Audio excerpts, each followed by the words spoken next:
یہاں سے گزرتے ہوئے دکان کی ایک چیز نے ہمیں رکنے پر مجبور کر دیا۔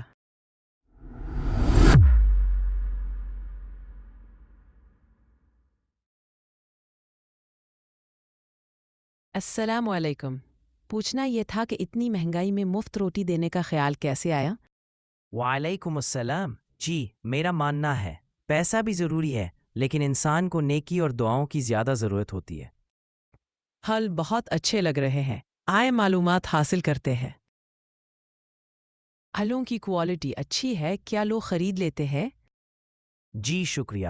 سچ یہ ہے کہ کوالٹی دیکھ کر لوگ آتے ہیں، لیکن قیمت جاننے کے بعد بہت کم لوگ خریداری کرتے ہیں۔ مجھے ٹماٹر چاہیے، کیا میں خود تول سکتی ہوں؟